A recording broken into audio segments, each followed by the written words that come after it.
പ്രകൃതിദത്ത കാരണങ്ങളാലും കാലാവസ്ഥയിലുണ്ടായ മാറ്റങ്ങളും യുക്തിരഹിതമായ മനുഷ്യന്റെ ഇടപെടലുകളും നിമിത്തം എല്ലാ രാജ്യങ്ങളിലും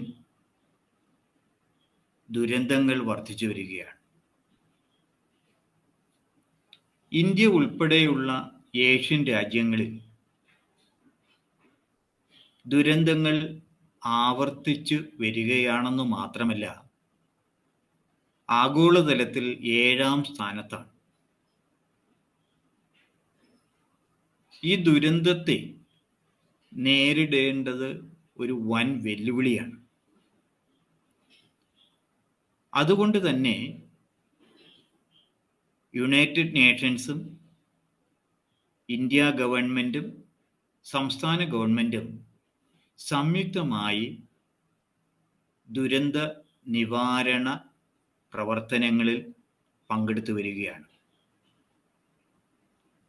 ഇതിൻ്റെ പ്രാധാന്യം മനസ്സിലാക്കിക്കൊണ്ടാണ് UPSCയും സ്റ്റാഫ് സെലക്ഷൻ കമ്മീഷനും കേരള പബ്ലിക് സർവീസ് കമ്മീഷനും അവർ നടത്തുന്ന മത്സര പരീക്ഷകളിലും ഇൻ്റർവ്യൂകളിലും ഒരു പ്രധാന വിഷയമായി ദുരന്ത നിവാരണത്തെ ഉൾപ്പെടുത്തിയിരിക്കുന്നത്.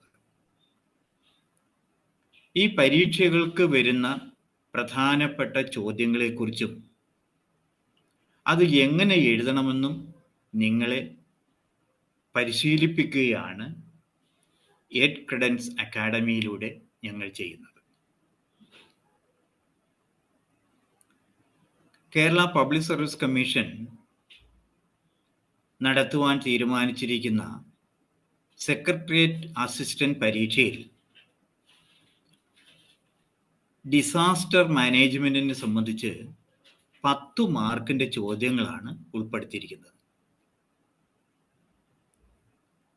പൂർണ്ണമായും പബ്ലിക് കമ്മീഷൻ നടത്തിയിരിക്കുന്ന അല്ലെങ്കിൽ നൽകിയിരിക്കുന്ന സിലബസിന് അടിസ്ഥാനമാക്കി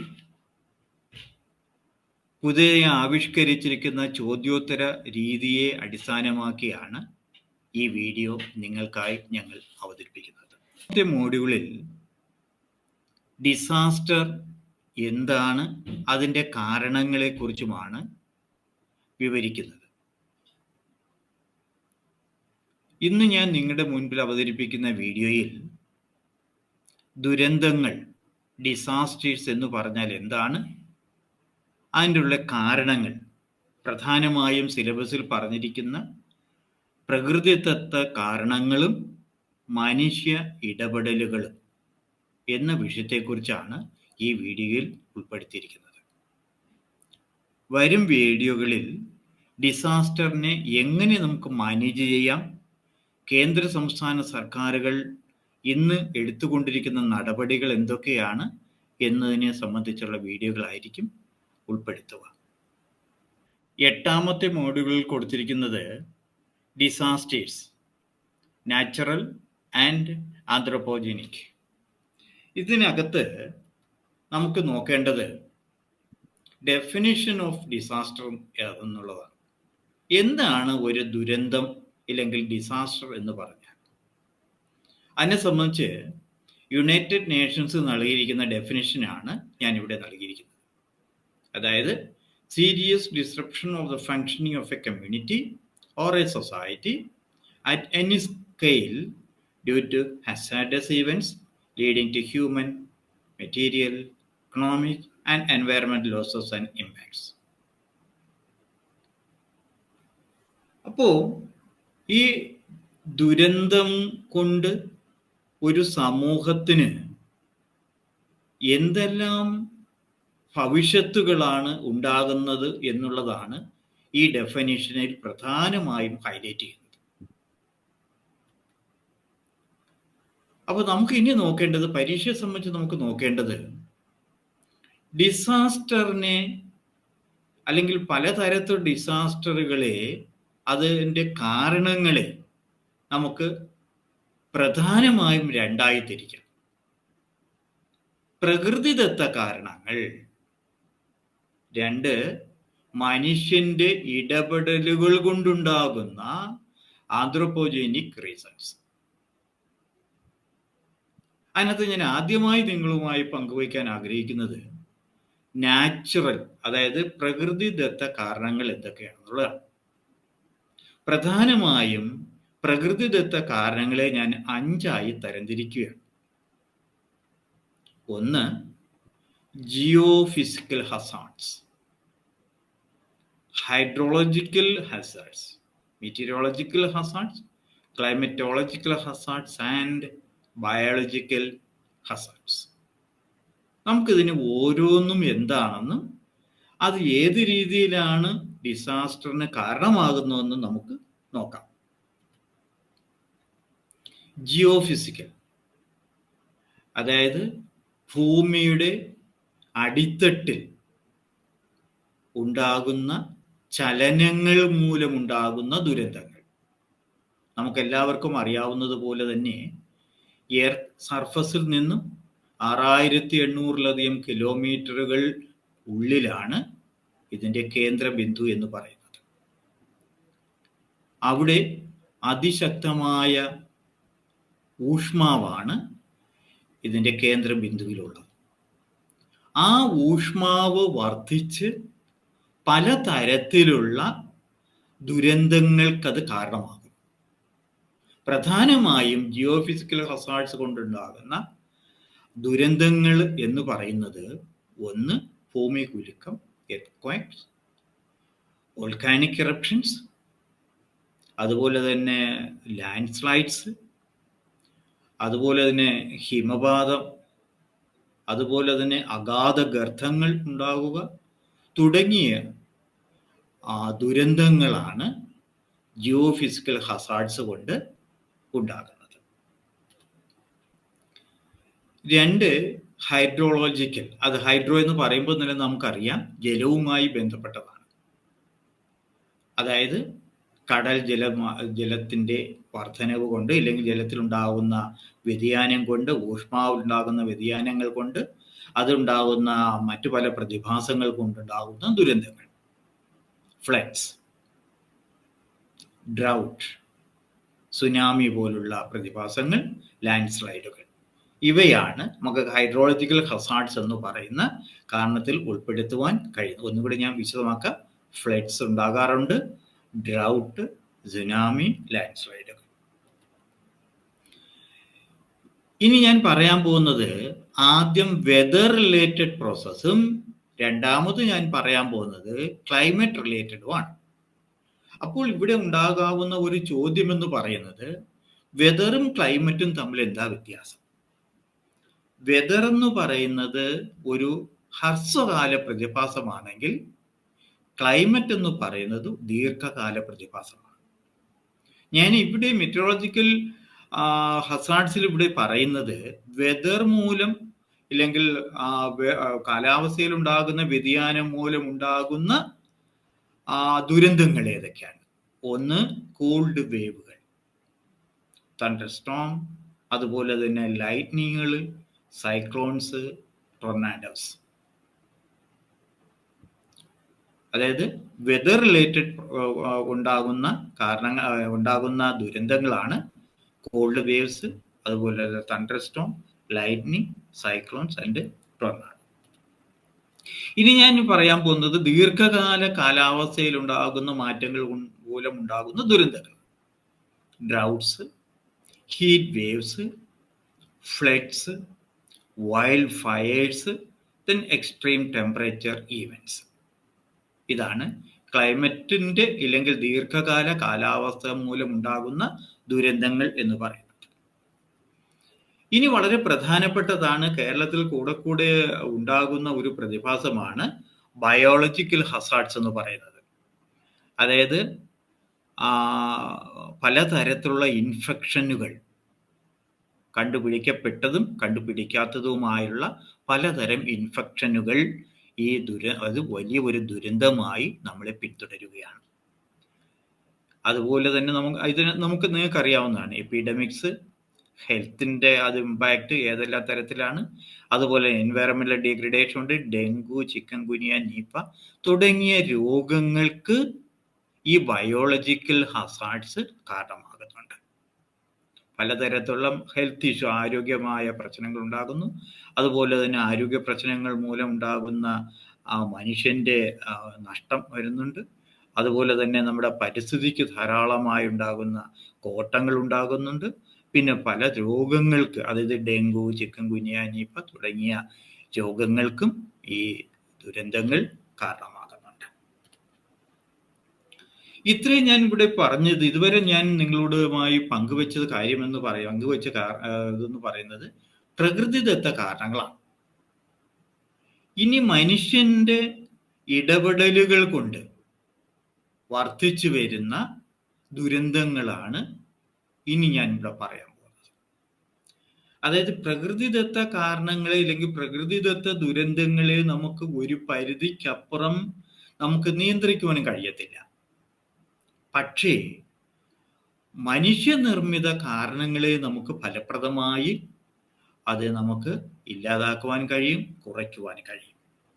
അങ്ങനെ മനുഷ്യന്റെ തെറ്റുകൾ മൂലമുണ്ടാകുന്ന അല്ലെങ്കിൽ തെറ്റുകളിലൂടെ ഉണ്ടാകുന്ന ടെക്നോളജിയിൽ വന്നിരിക്കുന്ന മാൽഫങ്ഷൻ കൊണ്ടുണ്ടാകുന്ന ദുരന്തങ്ങളാണ് ഞാൻ ഇനി പറയാൻ പോകുന്നത്. ഒന്ന്, oil and toxic material spills. ഇപ്പൊ നമുക്കറിയാം, നമ്മളിപ്പോൾ മലയാളികൾക്ക് അറിയാവുന്നതാണ്, നമുക്ക് കടലിൽ ഉണ്ടായ ഓയിൽ ലീക്കും ഒക്കെയുള്ള കാര്യങ്ങളൊക്കെ. അതുപോലെ തന്നെ ധാരാളമായി ഉണ്ടാകുന്ന പൊല്യൂഷനെ കുറിച്ച് ഞാൻ വിശദമായി പിന്നെ പറയാം. പലതരത്തിലുള്ള പൊല്യൂഷൻ, എയർ പൊല്യൂഷനുണ്ട്, വാട്ടർ പൊല്യൂഷനുണ്ട്, നോയിസ് പൊല്യൂഷനുണ്ട്. ഇതെല്ലാം വൻ ദുരന്തങ്ങൾക്ക് കാരണമാകുന്നതാണ്. പൊല്യൂഷൻ വർദ്ധിക്കുമ്പോൾ നമ്മുടെ അറ്റ്മോസ്ഫിയറിൽ ഉണ്ടാകുന്ന മാറ്റങ്ങൾ അത് കാലാവസ്ഥയെ അത് മാറ്റിമറിക്കും. കാലാവസ്ഥ മാറുമ്പോൾ അത് ദുരന്തങ്ങൾക്ക് അത് കാരണമാകും. അതുപോലെ തന്നെ ട്രെയിൻ അപകടങ്ങൾ,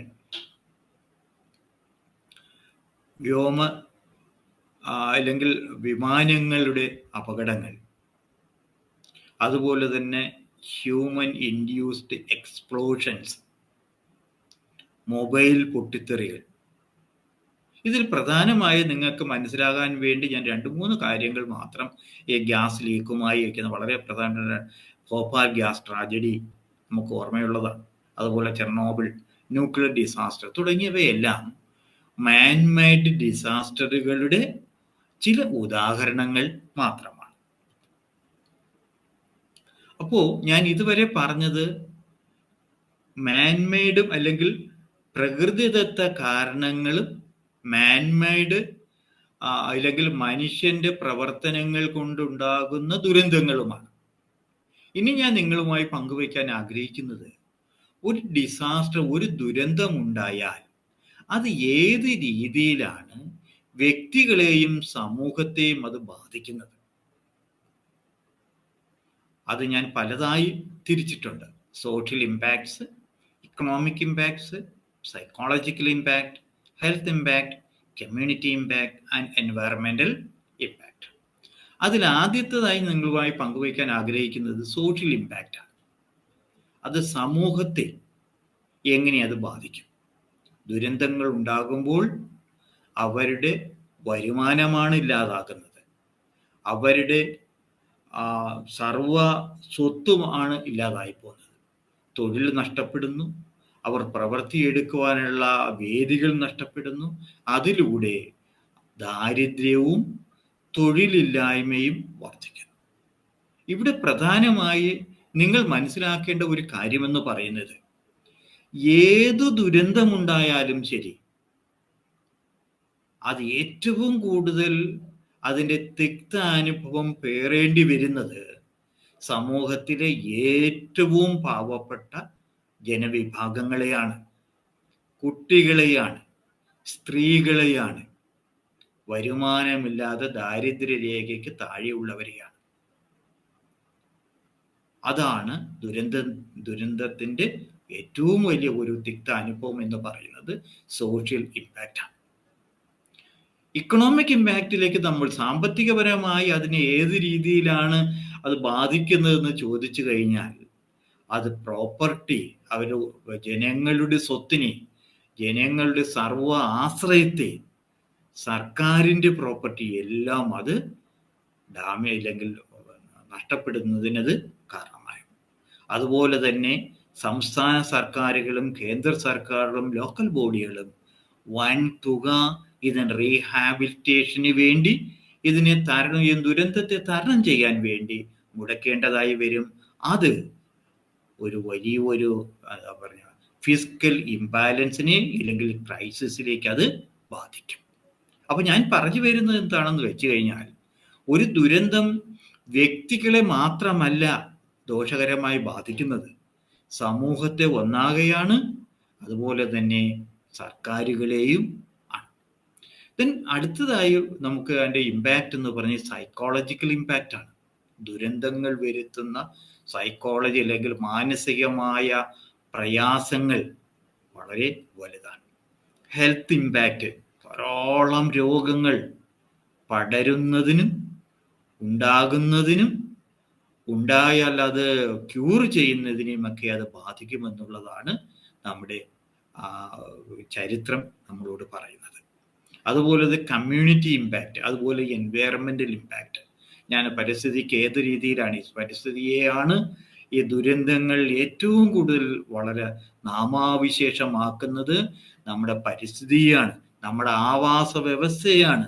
നമ്മുടെ നിലനിന്നു പോകുന്ന ആവാസ വ്യവസ്ഥയ്ക്ക് വലിയ ഒരു ദോഷകരമായ പ്രവർത്തനം അല്ലെ ദോഷകരമായ ഭവിഷ്യത്തുകളാണ് ദുരന്തങ്ങൾ സമ്മാനിക്കുന്നത്. ഇനി ഞാൻ മുമ്പ് പറഞ്ഞതുപോലെ ഇന്ത്യയിൽ എത്രത്തോളമാണ് ഡിസാസ്റ്ററിൻ്റെ പ്രൊഫൈൽ എത്രത്തോളമാണ്, ഇല്ലെങ്കിൽ ഡിസാസ്റ്ററിൻ്റെ വരാനുള്ള സാധ്യതകൾ എത്രത്തോളമാണെന്ന് ചോദിച്ചു കഴിഞ്ഞാൽ, ഞാൻ മുമ്പ് സൂചിപ്പിച്ചതുപോലെ 58.6% ലാൻഡും എർത്ത്ക്വേക്കിന് കാരണമാകുവാൻ സാധ്യതയുള്ളതാണ്. അതുപോലെ തന്നെ 12% ലാൻഡ്, നമ്മുടെ ഏരിയ എന്ന് പറയുന്നത് ഫ്ലഡിനും റിവർ ഇറോഷനും കാരണമാകുവാൻ സാധ്യതയുള്ളതാണ്. ദുരന്തങ്ങൾ വന്നാൽ 68% നമ്മളെ കൾട്ടിവബിൾ, നമ്മുടെ കൃഷിയെ അത് ബാധിക്കുമെന്നുള്ളതാണ് ഏറ്റവും സങ്കടകരമായത്. അതായത് 68% നമ്മൾ കൃഷിഭൂമിയെ ദുരന്തങ്ങൾ ബാധിച്ചാൽ അത് നമ്മുടെ ഭക്ഷ്യ ഉൽപാദനത്തെ അത് ബാധിക്കും. ഭക്ഷ്യ ഉൽപാദനത്തെ ബാധിച്ചു കഴിഞ്ഞാൽ നമ്മുടെ ഫുഡ് സെക്യൂരിറ്റി അത് ബാധിക്കും. അത് പോവർട്ടി അത് ബാധിക്കും. പോവർട്ടി സാമ്പത്തികമായി പിന്നോക്കം നിൽക്കുന്നവരെ പോവർട്ടിയെ ഏറ്റവും കൂടുതൽ ബാധിക്കുമെന്നുള്ളതാണ് ഇതിൻ്റെ ഡിസാസ്റ്റർ കൊണ്ടുണ്ടാകുന്ന ഏറ്റവും വലിയ പ്രയാസം. അതുപോലെ തന്നെ India is also vulnerable to chemical, biological, radiological and nuclear emergencies. അതായത് ഇന്ത്യ വ്യാവസായികമായി പുരോഗമിച്ചു കൊണ്ടിരിക്കുന്ന ഒരു രാജ്യമാണ്. ധാരാളം കെമിക്കൽ ഇൻഡസ്ട്രീസ് നമുക്കുണ്ട്, ധാരാളം പെസ്റ്റിസൈഡ് മാനുഫാക്ചറിങ് യൂണിറ്റുകൾ നമുക്കുണ്ട് ഇവിടെ നിന്നും. അതുപോലെ തന്നെ ന്യൂക്ലിയർ പ്ലാന്റുകൾ നമുക്കുണ്ട്. അതുപോലെ തന്നെ ധാരാളം വ്യവസായ സ്ഥാപനങ്ങളെല്ലാം ദുരന്തങ്ങൾക്ക് വഴിതെളിക്കാവുന്ന കാര്യങ്ങളാണ്. നമുക്ക് ഭോപ്പാൽ ഗ്യാസ് ട്രാജഡി നിങ്ങൾക്ക് എല്ലാവർക്കും ഓർമ്മയുള്ളതാണ്. അത് വരുത്തിയ വിനകൾ ഇനിയും കെട്ടടങ്ങിയിട്ടില്ല. ഇനി ഞാനിത് നമുക്ക് ഓവറായിട്ട് മൊത്തം പറയാതെ തന്നെ നമ്മുടെ പ്രധാനപ്പെട്ട റീജിയനുകൾ ഏതൊക്കെയാണെന്നും ആ റീജിയനുകളിൽ ഏതൊക്കെ തരത്തിലുള്ള ഡിസാസ്റ്ററുകളാണ് സംഭവിക്കുവാൻ സാധ്യതയുള്ളതെന്നും വളരെ വേഗം ഞാൻ നിങ്ങളുടെ മുന്നിൽ അവതരിപ്പിക്കുകയാണ്. ഒന്ന് ഹിമാലയൻ റീജിയനാണ്. നിങ്ങൾക്കറിയാം, ഹിമാലയൻ റീജിയൻ, ഗാംഗറ്റിക് പ്ലെയിൻ, അങ്ങനെയുള്ള പല മേഖലകളായിട്ടാണ് നമ്മൾ ഇന്ത്യയെ തരംതിരിച്ചിരിക്കുന്നത്. ഹിമാലയൻ റീജിയനിലേക്ക് പോവുകയാണെങ്കിൽ ദുരന്തങ്ങൾ നിരവധി ലാൻഡ് സ്ലൈഡുകൾക്കും അതുപോലെ തന്നെ ഹിമതാപത്തിൻ്റെ അല്ലെങ്കിൽ ഹിമപാതത്തിനും ഒക്കെ കാരണമാകാറുണ്ട്, സ്ഥിരമായി സംഭവിച്ചു കൊണ്ടിരിക്കുന്നതാണ്. അതുപോലെ തന്നെ ഗാംഗറ്റിക് പ്ലാനിൽ നമ്മൾ നോക്കുകയാണെങ്കിൽ ഫ്ലഡും ഡ്രൗട്ടും അവിടെ സ്ഥിരമായി സംഭവിച്ചു കൊണ്ടിരിക്കുകയാണ്. അതായത് കഴിഞ്ഞ കുറേ വർഷങ്ങളാലത്തെ കണക്കുകൾ നമ്മൾ എടുക്കുകയാണെങ്കിൽ നിരവധി പേരുടെ ജീവനും സ്വത്തിനും ഒക്കെ നഷ്ടപ്പെടുവാൻ കാരണമാകുന്നുണ്ട് എല്ലാ വർഷവും ഗാംഗറ്റിക് പ്ലാൻ ഏരിയകളിൽ. നമ്മൾ ഉഷ്ണമേഖലാ പ്രദേശങ്ങളിലേക്ക് വരികയാണെങ്കിൽ അവിടെ ഇൻസഫിഷ്യൻറ്റ് റെയിൻഫാൾ ആണ് പ്രധാനമായും ഉണ്ടാകുന്നത്. പ്രത്യേകിച്ച് നമുക്കറിയാം രാജസ്ഥാൻ പോലുള്ള ഡെസേർട്ടുകളിലൊക്കെ നമുക്ക് ആ ഉഷ്ണമേഖലാ പ്രദേശങ്ങളിലേക്ക് ആ ചൂട് വർദ്ധിക്കുന്നതിനും ഹീറ്റ് വേവുകൾ വർദ്ധിക്കുന്നതിനും ഒക്കെ കാരണമാകുന്നുണ്ട്. പക്ഷെ ഏറ്റവും കൂടുതൽ നദികളുള്ള ഒരു പ്രദേശമാണ് ഡെക്കാൻ പ്ലേറ്റോ എന്ന് പറയുന്നത്.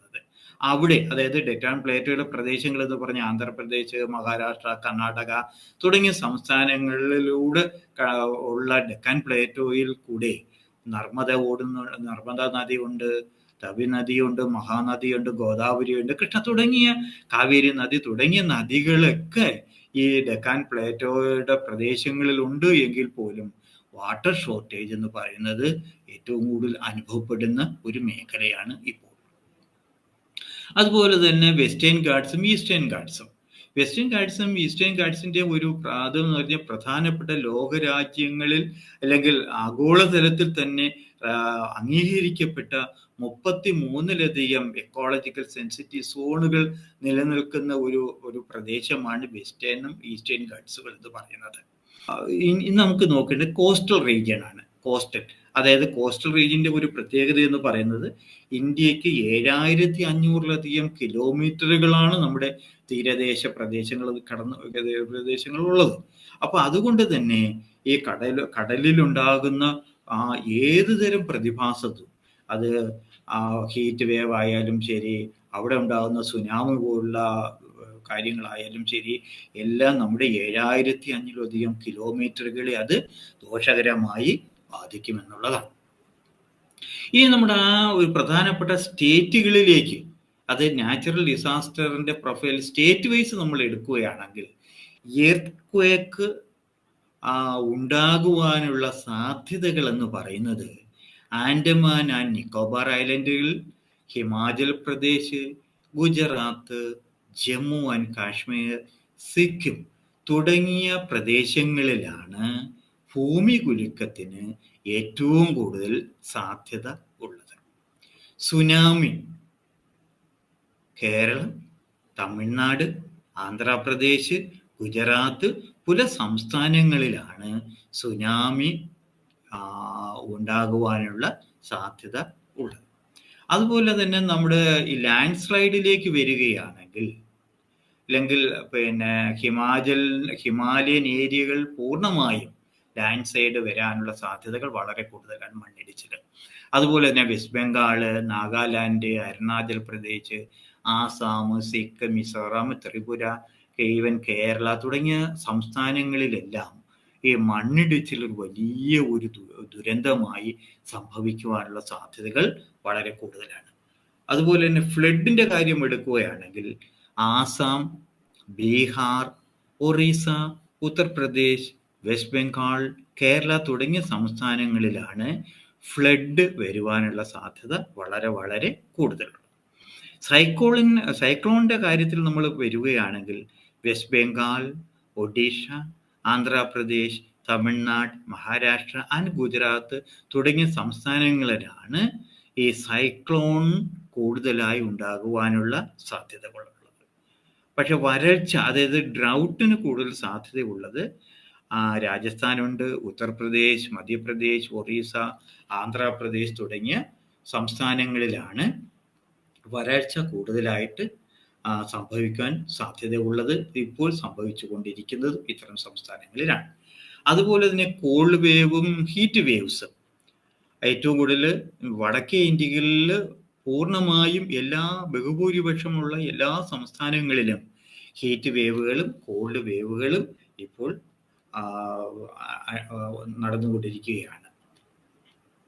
ഇനി ഞാൻ നിങ്ങളുമായി പങ്കുവയ്ക്കുന്നത് ഇതുമായി ബന്ധപ്പെട്ട് പരീക്ഷയ്ക്ക് ചോദിക്കുവാൻ സാധ്യതയുള്ള 2-3 ചോദ്യങ്ങളാണ്. കൂടുതൽ ചോദ്യങ്ങൾ ഞങ്ങൾ തയ്യാറാക്കുന്ന ഈ ബുക്കിൽ ഉൾപ്പെടുത്തുന്നതായിരിക്കും. അപ്പോൾ പ്രധാനമായിട്ടും ഇതിനകത്തുള്ളത് which of the following are geophysical disasters. ഞാൻ ആദ്യത്തെ സ്ലൈഡിൽ ഇത് പറഞ്ഞിട്ടുള്ളതാണ്. ഈ 3 റീസൺ ഞാൻ കൊടുത്തിട്ടുണ്ട്. അവലാഞ്ചസ് കൊടുത്തിട്ടുണ്ട്, എർത്ത് കൊടുത്തിട്ടുണ്ട്, ചിക്കൻ ഗുനിയ കൊടുത്തിട്ടുണ്ട്. ഇതിനകത്ത് ഏതൊക്കെയാണ് ജിയോ ഫിസിക്കൽ, അതിൽ ഭൂമിയുടെ ഘടനയിലുണ്ടാകുന്ന വ്യത്യാസം കൊണ്ടാകുന്ന അല്ലെങ്കിൽ പ്രവർത്തനങ്ങൾ കൊണ്ടുണ്ടാകുന്ന ദുരന്തങ്ങൾ ഏതൊക്കെയാണ്? ഇത് വായിക്കുമ്പോൾ നിങ്ങൾക്ക് അറിയാവുന്നതാണ്. ഉത്തരം ബി ആണ്.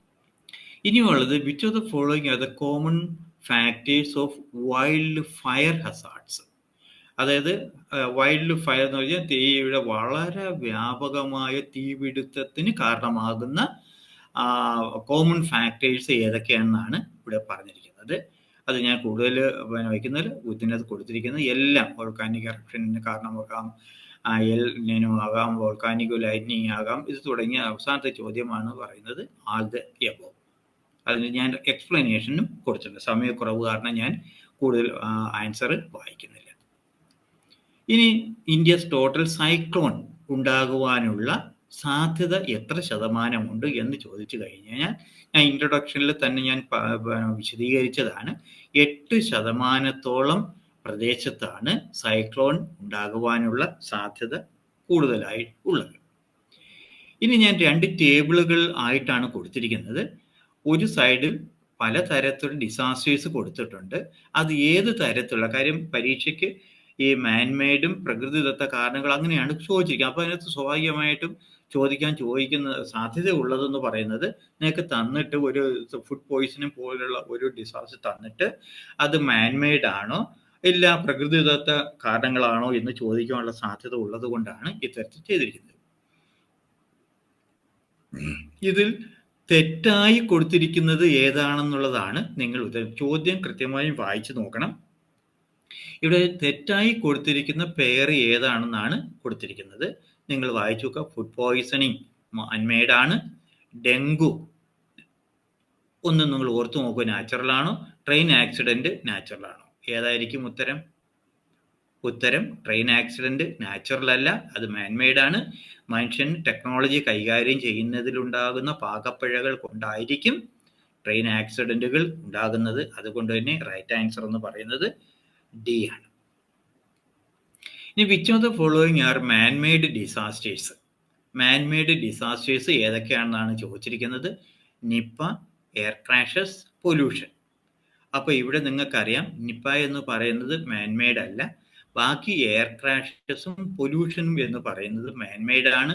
മനുഷ്യൻ്റെ പ്രവർത്തനങ്ങൾ കൊണ്ടാണ് എയർ ക്രാഷ്, അല്ലെങ്കിൽ പ്രവർത്തനങ്ങൾ കൊണ്ടെന്ന് പറയാൻ പാടില്ല എങ്കിൽ പോലും മനുഷ്യൻ ടെക്നോളജിയെ കൈകാര്യം ചെയ്യുന്നതിലുണ്ടാകുന്ന ചില പാകപ്പിഴകളാകാം എയർ ക്രാഷസിന് കാരണമാകുന്നത്.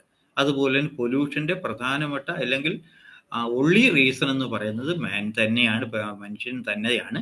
അതുകൊണ്ട് നിപ്പ ഒഴികെയുള്ളത് കാരണങ്ങളെല്ലാം മാൻമെയ്ഡ് ഡിസാസ്റ്റേഴ്സ് തന്നെയാണ്. സോ റൈറ്റ് ആൻസർ ഡി ആണ്. Who among the following is the most affected during famine. Famine വരുമ്പോൾ അല്ലെങ്കിൽ ഭക്ഷ്യക്ഷാമം വരുമ്പോൾ, ദാരിദ്ര്യം കൂടുതലായി ഉണ്ടാകുമ്പോൾ ആരെയാണ് കൂടുതലായി ബാധിക്കുന്നത്? ഗവൺമെൻറ് എംപ്ലോയീസിനെയാണോ, പ്രൊഫഷണൽസിനെയാണോ, പ്രൈവറ്റ് സെക്ടർ എംപ്ലോയീസിനെയാണോ, വർക്കേഴ്സിനെയാണോ? സ്വാഭാവികമായിട്ട് നമുക്കറിയാം ഒരു ക്ഷാമം ഉണ്ടാകുമ്പോൾ സ്വാഭാവികമായും ജോലി ഉണ്ടാകത്തില്ല. ജോലിയില്ലെങ്കിൽ കൂലി ഉണ്ടാകത്തില്ല. കൂലിയില്ലെങ്കിൽ അവർക്ക് ആവശ്യത്തിന് ഭക്ഷ്യസാധനങ്ങൾ വാങ്ങി കഴിക്കുവാനുള്ള കപ്പാസിറ്റിയും അവർക്ക് ഉണ്ടാകത്തില്ല. അതുകൊണ്ട് അതിന് റൈറ്റ് ആൻസർ എന്ന് പറയുന്നത് ഡി ആണ്. അതുപോലെ ഞാൻ മുമ്പ് പറഞ്ഞു ഭോപ്പാൽ ഗ്യാസ് ട്രാജഡിയെക്കുറിച്ച് ഞാൻ നിങ്ങളോട് വിശദീകരിച്ചതാണ്. അത് നടന്ന വർഷമാണ് ഞാൻ ചോദിച്ചിരിക്കുന്നത്. അതായത് 1984 ഡിസംബർ 3 ആയിരുന്നു ഭോപ്പാൽ, അതായത് മധ്യപ്രദേശിലെ ഭോപ്പാലാണ് രാജ്യത്തെ ആഗോളതലത്തിൽ തന്നെ നടുക്കിയ ഗ്യാസ് ദുരന്തമുണ്ടായത്. അത് ഏത് വർഷം എന്നുള്ളതാണ് ചോദ്യം. Right answer A is right answer. 1984 December 3. Video ഞാനിവിടെ അവസാനിപ്പിക്കുകയാണ്. വീഡിയോകൾ നിങ്ങൾ കാണണമെന്ന് ഞാൻ നിങ്ങളോട് അഭ്യർത്ഥിക്കുന്നു. നിങ്ങൾക്ക് എഡ് ക്രെഡൻസിൻ്റെ എല്ലാവിധ ആശംസകളും നേരുന്നു.